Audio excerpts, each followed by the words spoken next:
So, maligayang bagong taon po sa ating lahat. Ako po si Aaron Steven R. Aquino and muli, welcome po ulit sa ating 365 Daily Devotions with Pastor Russell Ocampo. So, ngayong araw po is ipapatuloy natin ang ating year-end special devotion and tatalakayin naman natin ngayong araw is may title na All Praises Belongs to the Lord. Now, para naman po sa ating scripture for today na matatagpuan sa Deuteronomy chapter 8 verse 10, sabi po dito, when you have eaten and are satisfied, praise the Lord your God for the good land He has given to you. Or sa Tagalog naman po, kapag nakakain na kayo at nabusog, purihin ninyo ang Panginoon na inyong Diyos dahil sa magandang lupaing ibinigay niya sa inyo. And para naman po sa ating katuruan ngayong araw verse is, God gives us physical and spiritual bread. So yung Diyos daw po ay binibigyan daw tayo ng physical and spiritual bread. So ano po yung tinutukoy natin ditong physical and spiritual bread?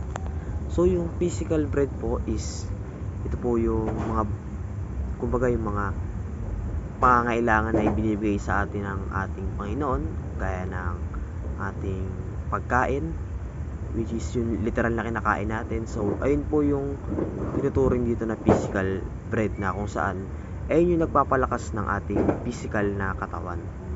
Now in terms of spiritual bread naman po, ito naman yung mga salitang nanggagaling syempre sa ating Diyos. And ang basis po nito syempre is yung ating Bible. Pangalawa naman is, God has given us enough blessings. So yung Diyos po ay kumbaga hindi nagkulang sa atin all throughout this year.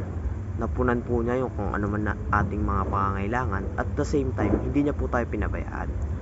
And lastly po sa ating katuruan ngayong araw is, God is worthy of praise. So kagaya po ng ating teaching kahapon, karapat dapat naman po talaga na papurihan natin ng ating Diyos upang makapagpasalamat tayo sa mga ginawa niya sa atin all throughout this year. And para naman po sa ating application ngayong araw, first is, do not be proud. So wag po tayong magmalaki sa Diyos na parang nagre-rely lang tayo sa ating sarili all throughout this year kung paano tayo nakasurvive. And ang dapat natin gawin is, dapat magpasalamat tayo kay God and papurihan natin siya dahil nagawa nating kumbaga maka-survive this year ng walang sakit, and pasalamat na rin syempre sa Kanya. Pangalawa naman is, do not forget God's goodness. So sa pagtatapos po ng taon, huwag po natin kalimutan yung mga nagawang kabutihan ng Diyos sa ating buhay, at syempre pasalamatan natin siya. And lastly po sa ating application ngayong araw is, praise the Lord your God for His blessings. So papurihan po at pasalamatan natin ng ating Diyos sa mga biyayang natanggap natin nitong buong taon.